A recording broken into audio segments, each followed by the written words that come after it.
Hey, Cassie. Hello. How are you doing today? Thank you. I'm doing great. For all of you wonderful people listening at home, my name is Claire Martin. I'm the Assistant Artistic Director of Sweet Tea Shakespeare, and I'm here with one of my dearest friends and theater colleagues, Cassie Jo Fastevend.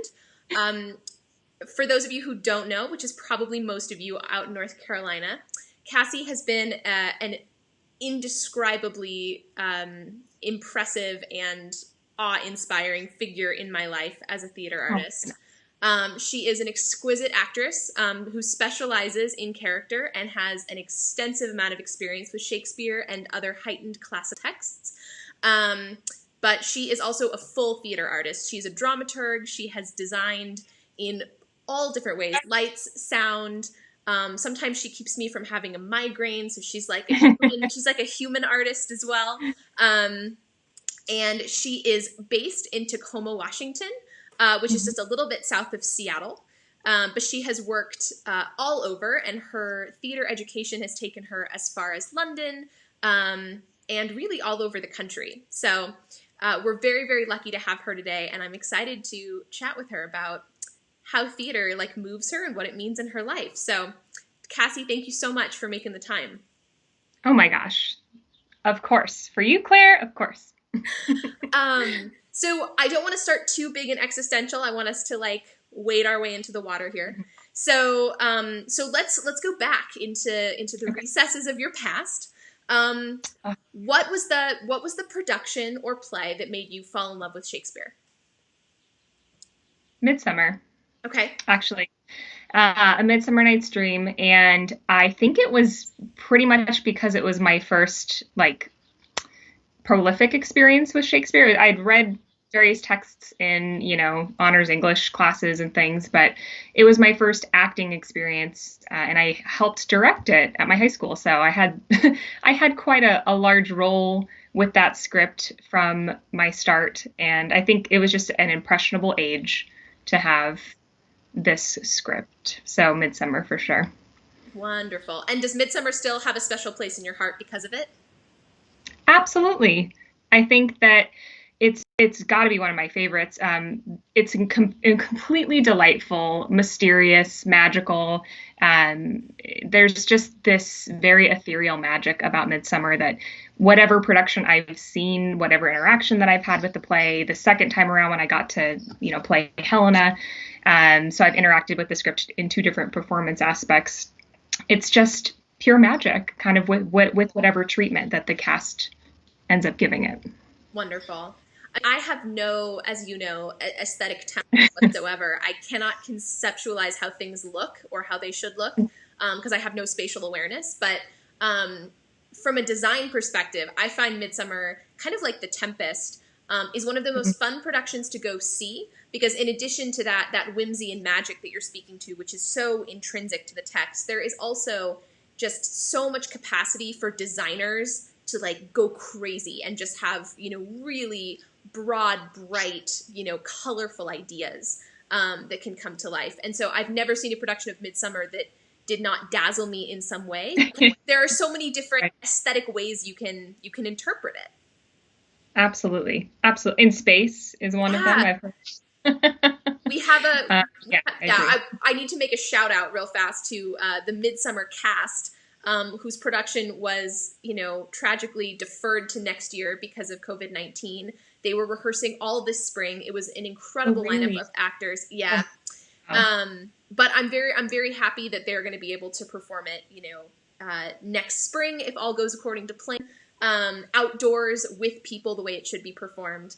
Hmm. But they will be Hmm. releasing a recording of their Midsummer in podcast form in the next couple of weeks. That's so lovely. Please let Yeah. me know when it comes out. My boss Jeremy just sent a message saying Midsummer is a perfect play. I have to Ah, agree. I Midsummer it's was pretty perfect. Midsummer was one of my first full length Shakespeare experiences. Again, not particularly unusual in the American school system, but we did it my senior year of high school Yeah. at St. Mary's Academy, and I went to an all women and now all women and non binary students high school. So any classical theater we did, really almost any theater in general, was done without male actors. We did everything ourselves. So my first introduction to performing Shakespeare in a full production format was women doing everything. And so that has definitely informed the way that I have approached the canon ever since I was, a teenager. But I played Hermia, and it was just more fun than I have ever had. And the Helena, Demetrius, Lysander trio were 3 friends of mine. I still can't believe you and I never played Hermia and Helena. That seems like we should have. I mean, Hamlet and Ophelia. We really should have. No, we should talk about that before we move on. I would love to hear your thoughts on it. We were in Hamlet together. We were. Cassie, my senior thesis. For those of you who don't know, that's how I know Claire. That's how we know each other. Yes, together, University of Puget Sound. Yes, we went to undergrad together. Cassie was this dynamite actor that I, looked up to and watched on stage many times. We first met my freshman year when she directed me in a scene. But our first experience really acting together was Hamlet. She was playing Hamlet as a woman in a very feminist production that had almost all of the major characters played by women as women. And I was Ophelia, and that was the adventure that closed out the spring of 2015. And sort of reminiscent of your first experiences with Shakespeare, performing it at least. I often forget that you went to St. Mary's and had this all-women experience. So I think that's part of why you've taken just such a strong connection to the gender bending and allowing, female actors to be able to play traditionally male roles. I think that's brilliant. Well, I mean, so do I, but I don't like to brag. No, so how was it? I mean, that was a very disrupted and kind of patchy process in general. Sure. But at the end of the day, you did play Hamlet. You, a beautiful sort of statuesque, blonde-haired, blue-eyed, constantly cast as the ingenue actor, played Hamlet. Can you speak a little bit about what that was like? I absolutely would love to. First off, anyone who's been in like a finals situation, whether that's through like high school testing even or college finals, you kind of know that you just get so overwhelmed with life. And I think adding an extracurricular on top, because I had been studying English and theater, and then adding on top like all of the senior year theater requirements that needed to happen, which for our school was you had to participate in multiple productions in this festival. So it was a whole semester of that on top of a different field of study, on top of lack of sleep and various community things. I really had wanted to do more community theater to branch out from school. So at the time of starting to play Hamlet, I was completely exhausted. Yeah. I think that also stripped away a lot of the fear for me sure. in a good way. It sort of allowed for me to really focus as much as I could on the actual text, which to me, and I'll speak a little bit more about this in terms of character work, is where you start with any character, is annotating that text and getting just chewing on it so much, especially with this heightened text. So I spent most of those preliminary months studying just the text of Hamlet. Yeah. And then almost kind of overnight, the character started to appear as we got really close to the production, which thank God, because the whole thing was very, stressful. So a lot of that work was just picking apart the words up until performance. And what of playing Hamlet has lingered with you, or what aspect of the character do you feel like you took moving forward? I think this is something that any kind of career actor might resonate with. Actors really love to live in the juicy parts. Like they love a juicy moment and an indulgent moment, if you will. And there's a lot to go around in Hamlet. It has the danger, I think, of having every 3 lines you wanting to fall into this like prolific, like this is a altering moment. That's And that it can't be it. Yeah. Yeah. Yeah. Like it can't be that. So I think one of the best things was really recognizing that tendency because the text is so famous, right, and it's one of the most, I think, arguably famous Shakespeare plays. You have all these other interpretations of the text kind of that you've heard, or lines that are recited in certain ways, delivered in certain ways. So I think there's a danger of falling into that. That's one thing I've taken from that, is really resisting the urge to kind of right, indulge in all of those moments. Yeah. And keep those earned moments.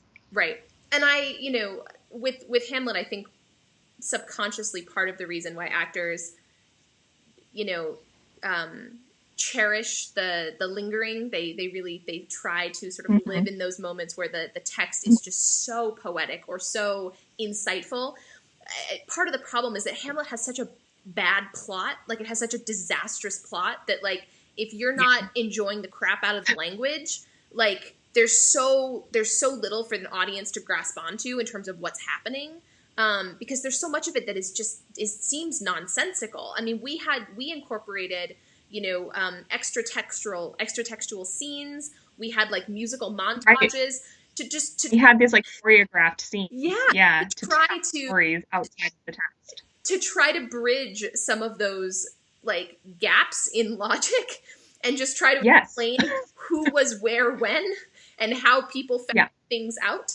And I don't think I think that was a strength of our production. I think our montages were, they were choreographed quite beautifully. Quite honestly, probably one of the most parts of our production were the silent, like musical montages where we didn't speak at all. But what those montages really made me aware of at the time was just that like there are so many gaps in that play, and so actors I think can, in a play like Hamlet that is so famous, with text that is so iconic, actors can think, well, because the text is iconic, because the play is famous, of course what I'm going to say is going to sound wonderful and mesmerizing. But a lot of times, from an audience perspective, watching Hamlet can be baffling because you just want to know what's going on. You just want to know who's actually in the castle and who is not, and where people are and like who's meeting each other. The progressive relationships is really hard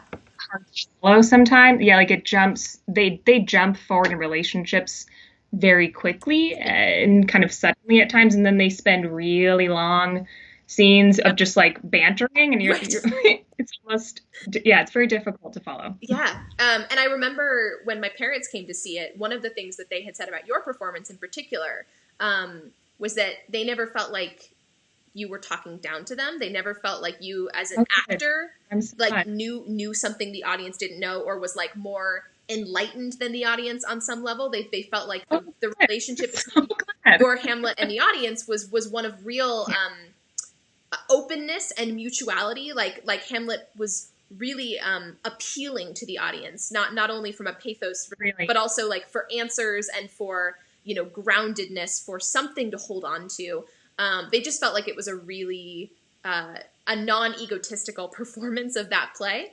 And that character. So glad. Yeah. And I think that is, I mean, I've now been your director, and I've watched you perform more times than I can count. Yes. I have a pretty good sense. You watch me perform pretty much more than anybody, probably more than anyone else.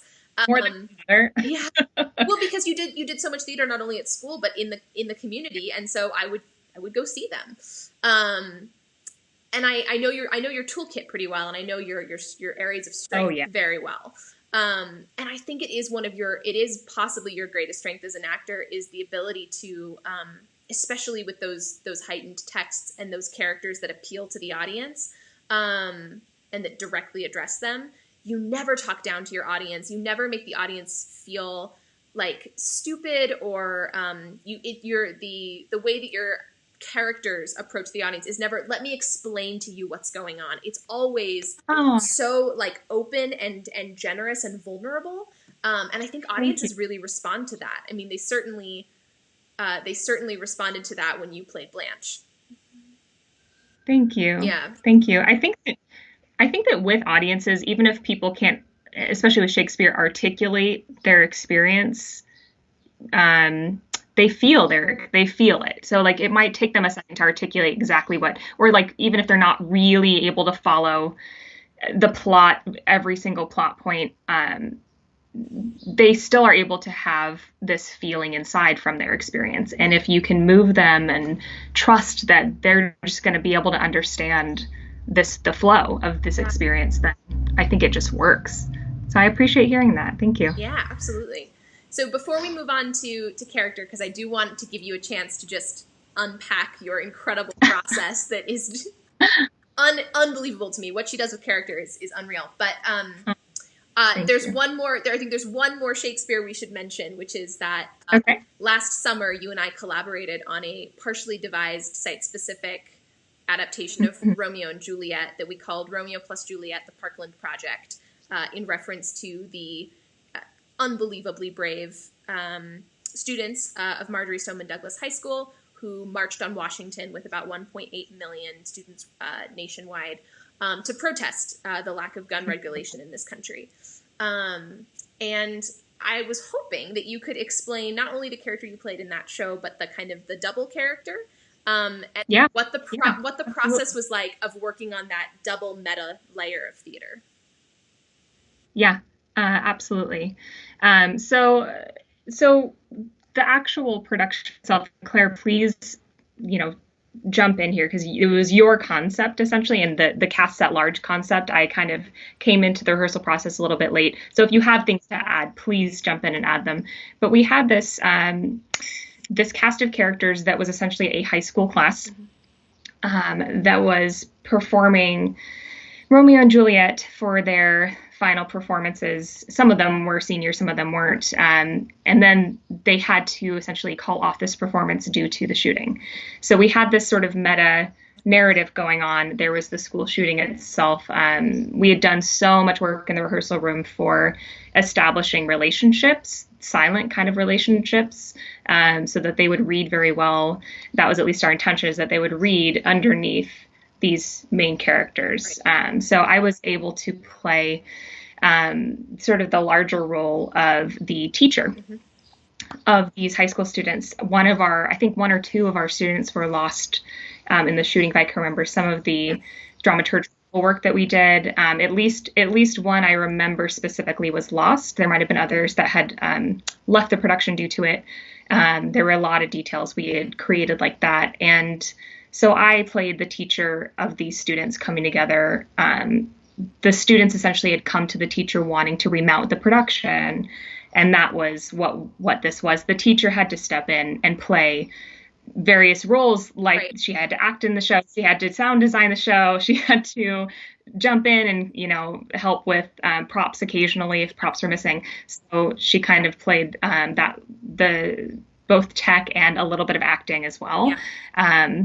But yeah, my experience with that was very heart-wrenching. I mean, we did so much, like I said, of that silent dramaturgical work that that made it so meaningful outside of just your normal Romeo and Juliet story. It was so. But yeah, what do you have to add to it? Because you have definitely had more time with the cast to really develop that story. Yeah, so it was, we were originally going to do a Romeo and Juliet that tackled gun violence, but that was Romeo and Juliet in the world of Verona. And then the more time that I spent with the actors that I had, the more I realized that just was not sufficient.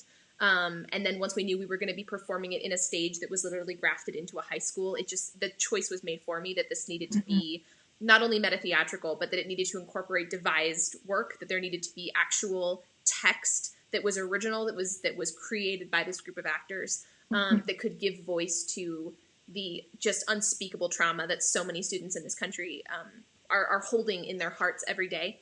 And so we had a cast of 10 with one understudy, and there were nine students representing a cast of Romeo and Juliet that originally had about 15, and 2 of them were now dead. And we did so much devising work trying to figure out what this school was like, and how the shooting unfolded, and where the school was, and how old all the students were, and their names and their relationships. Once a week, we actually didn't even rehearse Romeo and Juliet, the text, at all. We just did dramaturgical devising work. And what was what was miraculous about having Cassie in the room as the teacher, who she named Miss Holloway, and everyone would go around shouting Not Miss Holloway. Exactly on purpose, but I know. I had just done yeah. my master's at a place called the Royal Holloway, and so every time people shouted her name, I was like hearing the name of my school. It's very funny. Yeah. But a lot of the students who were a lot of the actors who were in the production were either current students of our undergraduate school, the University of Puget Sound, or they were recent graduates. And Cassie, of course, her light burns so bright in that theater. No one who comes to that school does not know about her. She is a bit legendary, and so maybe I'm like 5 years out now. So there's probably less. We had actors in the cast who had not only seen her work but had also just heard tell of her. And it's one thing to have a famous or extremely experienced, credentialed actor in the room. That's one thing. It's quite another to have them in the room and have them absolutely shimmer. To use the word that Sarah Freeman always used, you shimmer. And so you would come into the rehearsal space so professionally. You would come in early with your notes and your water bottle and your text and all of your annotations and all of your research. You would just be ready to go. And you would be so sort of kind and welcoming, and everybody at the table was the same to you. No actor was above or less than anybody else, depending on experience. It was just like, it was modeling for them, for these young actors, what the really, really great actors in the world bring to the table. And that's not necessarily talent. Talent is so far down on the list. The priorities that are above that are all of the things you bring, which are, the human qualities, the egoless and collaborative and loving human qualities. And so it just didn't take the actors long to fall in love with Cassie as an actor, which meant that it didn't take long for their student characters that they were crafting in the devised work to trust the teacher. And so it was like this double meta theatricality, right? Where because you played Aeschylus, you played the Queen of Verona. I did. Yeah. That was jumping in to fill in acting roles. Yeah. And so, so there was this twofold operation happening that created the respect that the characters of R&J felt for the Queen, right? Because they felt the respect because the students respected the teacher in the meta layer, and the actors respected Cassie the actor in the top layer. I've never seen anything like it, but it was just such an extraordinary experience, and I'm so grateful to you every day for saying yes to that project. Thank you for having me and working with my crazy schedule at the time. At the time, I was teaching Footloose at a local theater, and I was like rehearsing that until late into the night and then joining rehearsals sort of at the end of the night. So it was quite a packed summer, and I appreciate you, Claire, for all of your flexibility. Of course. Yeah, it was a joy, every second of it. So I would love to get into character a little bit, because this is where you thrive. This is what you are so good at. This is my favorite thing about acting. So then let's start there. Let's get a bit existential. What excites you about a character, or what about a character makes you want to play them? So I actually really love about people to ask the question, why they do the things they do? Mm-hmm. And the follow-up question, then why do they love the things that they love? Mm-hmm. And I find that I feel that way for people who are working around the world with me, and I feel that way for people in scripts. Mm-hmm. I've known that I've wanted to be an actor from a super early age, kind of when I understood the concept that actors are actually living, breathing in their own ways. I never thought of them and because of that, I think that what excites me about actor is finding out about this person, textual level. Why do they love the way that they do, or hate the way that they do, or just feel the way that they feel about a thing, and what moves them, what motivates this? Why are they doing these things? And once I could get at that, I became applying all those sort of logical things that you found out to letting that sort of building the skeleton, and then letting that body form the muscles and the ligaments and tendons, and then walking around and becoming and embodying those things that you found out. So for me, that's what excites me. Is all that textual work. I love that so much. And it manifests the fact that you treat your characters as people, that you see them as full flesh and blood humans. It absolutely translates in your work. I have never been less aware of capital A acting than I am when I watch you, because that's not what it looks like. It looks like you just inhabiting the person. And so, you know, from a directorial perspective, it's a dream. Because there's no filmy layer to claw through. The character is just there in their full humanity. So let's use Shakespeare as an example. You've been cast as a role in a Shakespeare play. Give me a character that you've always wanted to play. Oh man. Maybe Rosalind from As You Like It, if we're talking Shakespeare. Yeah, fantastic. Absolutely. All right, so you've just been cast as Rosalind. The only rehearsal that's happened so far is one full cast reading. You haven't really started the nitty-gritty rehearsals yet. Mm-hmm. How do you, in your off hours, begin the process of finding Rosalind? Well, first off, before that cast reading, I better have read the script at least twice. Okay, great. I just feel like there's a certain level, whether you're at a community theater, which I do quite a bit of in a smaller city like Tacoma, or in a larger theaterscape. I just feel like professionalism, you should show up and know what you're talking about. And especially with Shakespeare, it just takes me, I did major in English, writing and rhetoric, but I am a slower reader. Mm-hmm. It takes me a second to actually process information. So I need to have read the script a couple of times, gone through and made notes on things, questions on things, pronunciations, things like that. Yeah. If I couldn't find them out on my own, historical elements, hoping there's dramaturg available. And then just questions about relationships. I sort of come into that for those. And for someone like Rosalind, I played Celia against Rosalind, so I have a fairly good character that can speak her lines. I would really be, at that point, at that reading, I'd be targeting my closest colleagues. I'd be targeting conversations and collaboration immediately with my Celia, with my touchstone. Because I think that you can't have enough time to develop a lifelong, like, sort of sister kinship or, familial bond in the ways that play calls for. Yeah. So that's kind of the first steps that I would take in terms of the character, is kind of like building the structures right around her. And at what point do you shift from doing that really intense annotative text work to physical embodiment? Because that is also something you specialize in as a dancer like me. That's right. That's right. I don't think I ever stopped doing the text work. I mean that. I don't mean that in like a cheesy way, like, oh, the work is never done. I mean, it's never done, but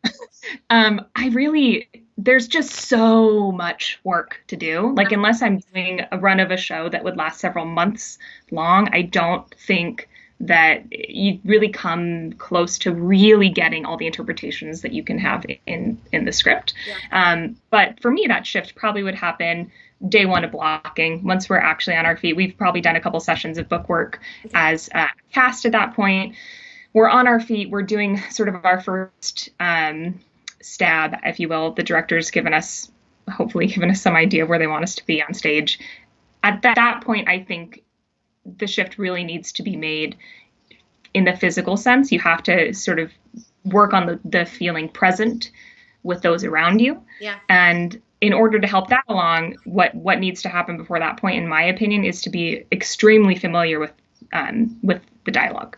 Yeah. So if word perfection in Shakespeare is a little bit necessary, I believe. Maybe not in every single theater production that I've done. I've been so concerned with word perfection as I have with a Shakespeare, because it's pentameter, it's rhythm. You can't really ad lib or leave out things. So that has to be completely solid before that day one of blocking. It's funny that you say that, that you say it like there is some version of you or some version of a play where you would be less worried about word perfection. You are a word perfect actor. Like that is one of the things that defines one word. I know immediately, and I know what it is, and I sometimes things happen. You're in different mindsets in roles. but especially with Shakespeare, it's noticeable when you sub a word or when you miss something completely and omit it. That would be the shift for me. As a long way to answer that question, though, the shift for me would be day one of blocking, when you have to actually make eye contact and hopefully have a little bit of that physical presence with your partners. Of course, it's not complete off bookness. You're not really feeling and bouncing the magic yet. There's a lot of start and stop in blocking. But you have to, I think, start experimenting with how this person moves and is in space at that point. Awesome. Well, we are right at the halfway mark right now, so I just wanted to give a little shout out to some of the people who have made today possible. So first off, we thank the Arts Council of Fayetteville and Cumberland County. They have bequeathed Sweet Tea Shakespeare some really fantastic grant money that is enabling us to do this kind of interdisciplinary digital virtual work. Where we connect with amazing artists like you. And so Arts Council, we are so grateful. Thank you so much for supporting us and for supporting art in our community.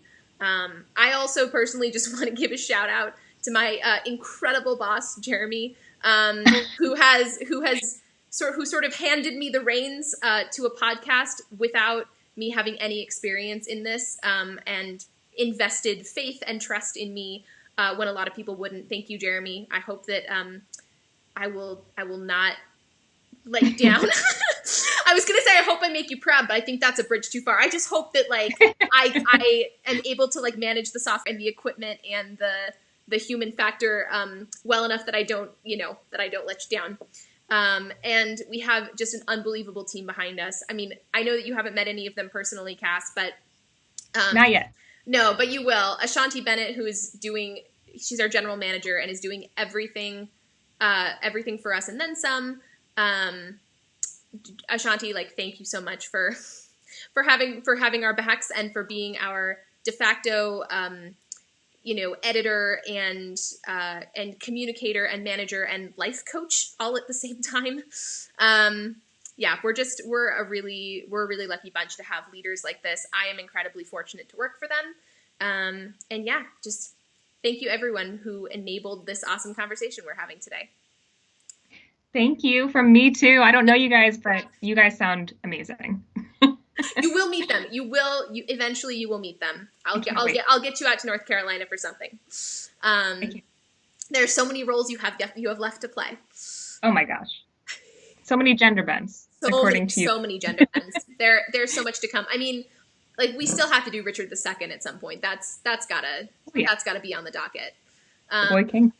Yeah, actually, can you talk about that a little bit? Because Richard II is a play that we actually have coming up for our 2020-2021 season.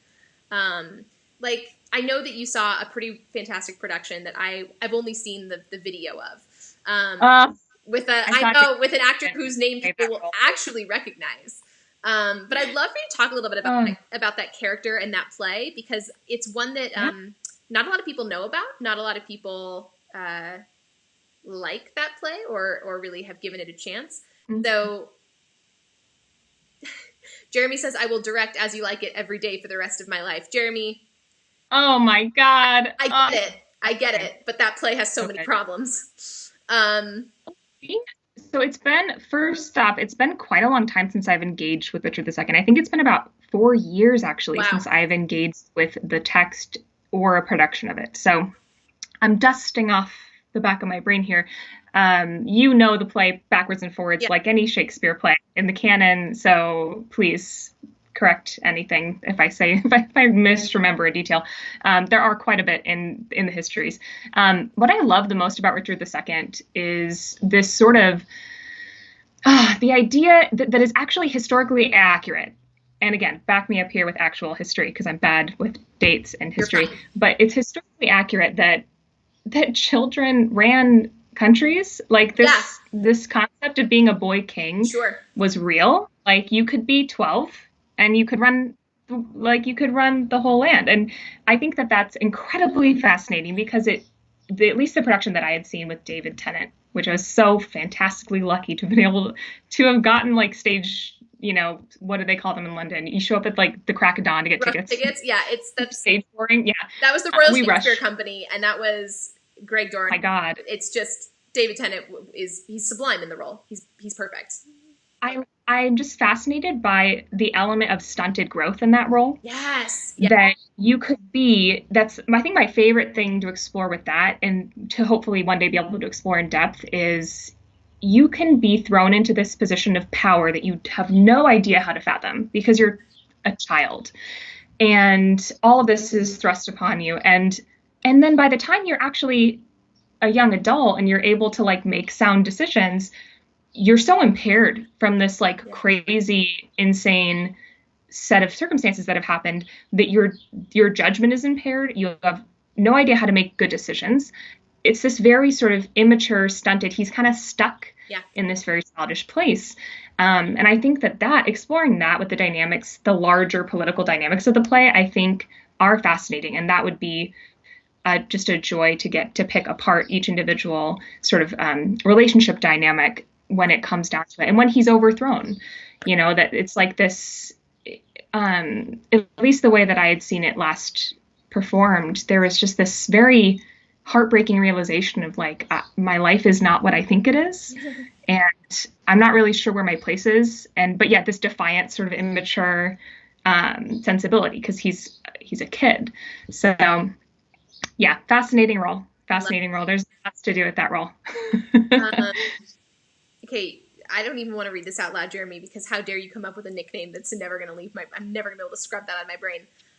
He says, I always want to see a flashback prologue to Dickie Two Sticks. Thanks for that. Where Ricky and Hank are kids in a stick box and things go south from there. Listen, Jeremy, you're not the first one to say it. Dominic at the Globe, when he was artistic director there, he did a production with Charles Edwards in the leading role, and the production literally started with a 10-year-old boy on stage, like in his coronation robe, becoming king, like playing with a toy horse, like as the crown was being set on his head, just like you don't even know what's happening, little boy, around with a little toy horse, and and then like that throne like got pulled back as the throne carrying Charles Edwards in the future like got pushed forward, and he literally entered and like threw glitter in the air and was just so buoyant and cheerful, but so childlike and so just visibly ill-equipped for what was coming. So I think your prologue idea is great. I think there's a huge opportunity for a director in that play to make a statement about that. I think there's a lot of room for a director to impose and kind of some leaders that we have nowadays have childlike sensibilities, so there's things that you could do with that play nowadays that I think in this era would really matter and would really resonate. One of my greatest, one of the theater directors I admire most in the world, who's been a mentor to me, her name is Rosa Joshi, and she runs Upstart Crow Collective, an all-women and non-binary Shakespeare collective based in Seattle, who's directed some truly flawless, phenomenal, gut-wrenching productions at the Oregon Shakespeare Festival. She talks about the history plays as Shakespeare's political war plays. They're the plays where he deals with politics and war more directly and more kind of fiercely than he does almost anywhere else in the canon. And the idea that those plays are somehow boring or lesser is really wrapped up with just the word history. But those plays are actually, they can be just as timely, if not more so, than everything else in the canon because they deal so directly with politics. And that's what draws me to them. I mean, that's why I wanted to do the Henry ad when Jeremy was like, "Hey, we're thinking Richard II." I was like, "Well, let's just do all of them. Let's just do the whole span." Because those plays are inherently so political, and nowadays when you do them, you can ask really big, scary questions about politics and leadership and that ever shifting, but always, sort of treacherous relationship between leadership and humanity. I think we're able to still do that and have it be even more impactful now, quite possibly than it might have been. I think that we're still able to do this with histories because there's in my opinion, there's really fewer places where characters repeat themselves than politics and history. Mm-hmm. So it's so indicative because you just continue to see the same types of characters over and over again in history and now. And they manifest in different modern ways, but it's very clearly like, oh, that's today, right now. That's happening right now. And that's actually was written hundreds of years ago and adapted since then, but it's still the same characters reappearing. Right. It's funny how that happens. And the cycle of kingship, who's on the throne and who's coming up to the throne and who's going to try to knock you off the throne, as that cycle perpetuates throughout the history plays. The other thing that's sort of perpetuating is the cycle of families and factionalism and self-interest and greed. And whenever there's a power vacuum or where there's a power structure that is unstable, you best believe the world's going to come to an end. And so that's what I find exciting about them. And I think Richard II, one of the things that play does so beautifully is set up the chaos that his downfall is going to bring about in England. The play is so it is a very lyrical play. It's a very poetic play. It's a play that can technically stand on its own, but if you look at it in the full spectrum, you realize what a fucking prequel Shakespeare wanted to write. Oh my God. Yeah. Really though. Yeah. Really though. The fact that that's why you have to do them together. Yeah, absolutely. So I what are the Shakespeare plays that for you personally continue to move you and excite you? What are the plays that you keep coming back to, or what are the characters that you think, oh, I could play them multiple times and have more to learn? Yes. Hamlet is at the top of that list. Okay. Because I feel like there was so much that I didn't get to do with it at a college theater level within the setting that we so that's on the list because there's so much more that I could do beyond what was our production of it.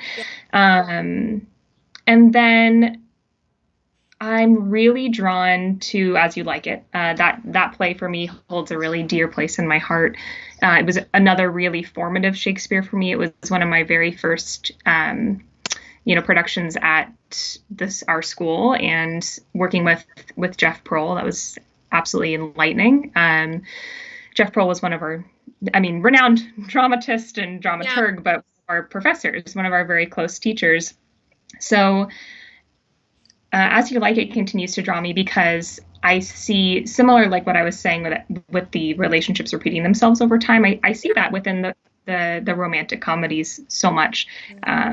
Just in that, whenever I read As You Like It again, I just can think of people that I know and their relationships, and I can think of my life and my relationships and sort of smile fondly on them because I think the play is very pure in nature.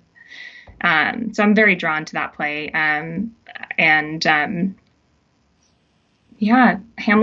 Hamlet's definitely at the top though, in terms of things I would want to play again and again. Yeah. There's just much more to do. Gertrude is a fascinating character to me. I would play characters in Hamlet if I could.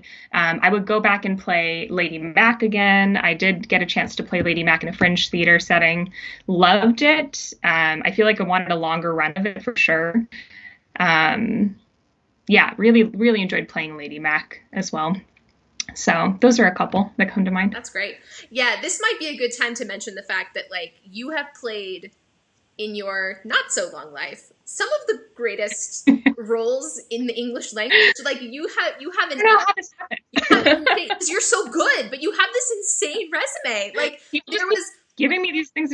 I'm not going to say no. I have to see. Thank you very much. I have to see if I can remember all of them. There was 1 year when I saw this lunatic play Helena in A Midsummer Night's Dream, Joe in Little Women, Joe March, Blanche Dubois in fucking Streetcar, and then Hamlet. In a span of 6 months, 7 months. Oh my God, that's right. Like I That was remember the same year. that was all one year, Yeah. and I remember I went and saw all of those shows with my best friend Ada, and Uh, you every did. every single like with each new show, she was like, "That's another iconic role, right? Like that's another one, Oh isn't it?" man. Like Yeah. Helena, Yeah. Joe, Blanche, and Hamlet in a year. Well, and I think what was interesting too is that I was so young. I was like 21, 20, 21 when I got a chance to do a lot of those. 22 by the time I got to play Gypsy, which was just a year later. Yeah, Um, I had the chance, within that same year, I think I also got to play Joe Galloway in A Few Good Men, which I loved her. She was a badass character. But I mean, it's overwhelming too, because I think I got a lot of feedback at the time from people that kind of jokingly were like, oh, you have no business knowing what these adult women are going through. Like, what, you have no business knowing that. And I sort of felt really offended at the time. Like, well, I am 21. I have lived a life. Thank you very much. And I kind of, now that I'm in my later 20s, I'm like, I understand the impulse that people had yeah, to look at a 21-year-old person and be like, are you kidding me? Like, you have not had enough life experience to really know the pain and sadness behind some of these characters and the joy and the enlightenment behind some of these characters. So that I feel like I look back on that year with just a lot of struggle in my life. And yeah. I hope that I get a chance to touch on most of them again I think you with will. more life experience. Absolutely. I mean, to be fair, you have always been about 5 years older than your actual self. That's just kind of who you are. So I guess we can count that then, right? you may have been 21, but I don't think there's anyone who would have met you when you were a junior in college and been like, "Oh yes, she seemed 21. You seemed like 26." But even so, I understand what you're saying, and I think like it is one of the great barriers to women. Coming into full fruition in Shakespeare's canon because there is a big gulf in the types of roles, the ages of the roles that he writes for. Yeah. He writes ingenues and he writes mothers and queens and matriarchs and crazy innkeepers, but there's like no age variety in the mixed really. There's a couple, but they're few and far between. And so, for someone like you who has always read older than you are, that can be really challenging. Yeah. Further Well, argument I for think I aged out of the ingenue roles pretty quickly. yeah, I think I could still. I mean, I occasionally will play an ingenue. You can kind of tone things down. You can take makeup and heighten your voice and things like that. You can do things to become ingenue like. But I mean, I was not entertained by the work behind an ingenue. There's just not a whole lot. I would definitely continue to play ingenues. I don't think that there's no work to do. I think there's certainly, in any instance of playing a character, I think there's certainly quite a bit of work that you can build. Even if you have very few lines, even if you have no lines, I think there's quite a bit of work you can still be doing. But definitely, I've been more attracted to the very challenging type of script work, I think, from the beginning, which I think kept positioning me to audition for these larger roles, for these older roles, right. And I mean that's one of the things that we have both talked about loving with Richard II is that he was comparatively young when he was deposed. He was 31 when he was kicked off the throne. The timeline of his tragedy that Shakespeare wrote is ages 29 to 31, which is not to age you, Cass, but that's basically where you are, just about. And so, like, there's something delicious about that if you were to play a character like that, you could inhabit your age, you could live in your comfortable age, and you wouldn't have to be striving to be this mother figure or this really young teenager that you just no longer present. Yeah. Yeah. That's hard, I will say. Yeah. So why, like, we are living in just the strangest of times. And I was actually having a conversation with a friend of mine earlier today, and she said, I'm glad it's not a war. I'm glad that's not the global crisis, but she's like, this is still pretty bad. And that's, I think, a nice way of summing it up, because of course I'm glad that it's not a war, but it feels catastrophic and all-consuming the way having a country at war might feel. And theater has been, of all of the industries and all of the companies that have taken a hit from COVID-19, theater has perhaps been one of the most disenfranchised.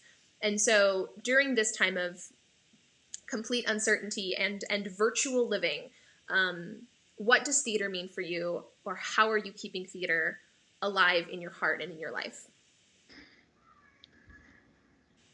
It's a great question. I'm going to try not to tear up as I answer this question because I was thankfully not in the middle of rehearsals or production. When this happened, I was thankfully not a part of a cast that couldn't put up a production after working on it or had to take down a production in the middle of it. But for me, theater boils down to storytelling. I think that at its core, it's actors and playwrights, and of course directors, of course technical elements, designers. Absolutely, I've been a designer before. I have many friends who are designers. That you couldn't have productions of this scale without them, or of certain performative aspects without the design work that really light the productions up. But when it comes down to it, it's words and somebody to say those words. Yeah. And in doing so, in telling stories, we feel this cathartic experience of connection and of like human life. I think the resonance between you and a character, or between you and the audience, as a storyteller, I think even a playwright listening to their words being told, there's just something so human about storytelling and so necessary. Part of what makes me really confident that we're all going to be just fine throughout this is because not several weeks into the whole pandemic situation, theaters and theater artists, yourself included, found ways to keep theater going. Yeah. And it almost manifested like I have this really aggressive vine that keeps growing in my garden that I have to continue to get these roots out. It grows up the side of my home within like 3 days. It's all the way up the side. I have to get it all the way down and trim it. I feel like that is perfectly how I feel about what theater is doing through the pandemic. I think that theater is sort of just growing up like a plant, sort of manifesting, because it has to. Like, that's all it knows how to do. That's all we know how to do. There's just no other option. There's no sit back and, cry yourself to sleep every night. We're like, okay, so we all going to get on Skype and read this play? Or are we all going to edit a draft and do some playwriting together? Are we going to do writer's workshop? I mean, people are finding ways to do this while apart. And I think that is a huge indicator as to how strong we have maintained the theater community. I love that. Thank you so much. That's beautiful. Well, the last thing that I think we'll leave them with then, because you were telling me about this and I'm very excited by it. What is the character that you are doing some character work on in your Cassie time? This is not a Shakespeare character. Doesn't matter. This is a bucket list role for me, because who doesn't want to play a musical genius? I love the story of Amadeus. I've loved the film. I've loved the character. I've seen it many times. I've seen it on stage before. And so I'm revisiting Amadeus, the play, and taking a look at the relationship between Mozart and Salieri, and just taking some time to go back through and tackle a pretty impossible character. I don't know when I might be able to play Amadeus as a woman, or playing it Amadeus with me. A female. The answer is with me. You're gonna do it. You're gonna do it with me. I'm gonna direct this. But I'm so wherever we can find out how to do this, whenever, I know it'll happen. So that's currently what I'm working on right now. So fantastic. Well, Cassie, thank you so much for making time in your crazy busy schedule to sit down with me and chat about theater. This has been so delightful and like soul nourishing. For those of you at home, likewise, probably wouldn't know this. I call Cassie Sis because she is the closest thing to a big sister I've ever had. So this has been fun for both of us, not only on an artistic level, but you should know this is also very spiritually fulfilling for us. Nourishing. It's nourishing. It's very nourishing. On a human level. Claire, one thing I appreciate about you is that I just want your listeners to know there is really nobody who understands theater quite like Claire.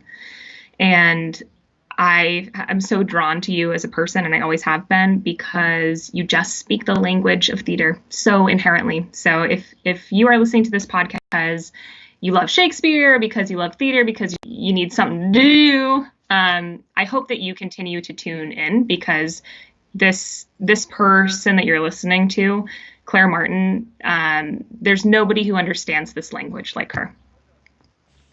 Thank you, sis. I love you. You're welcome. I love you too. I'm so happy I got a chance to chat with you today. This was awesome. Have a wonderful rest of your day. For all of you listening, thank you so much for spending time with us. It's been such a privilege. I'm going to have our cute little infographic dingle us out of here, and we will catch you next time. Okay. All right. Thank you, guys. Bye.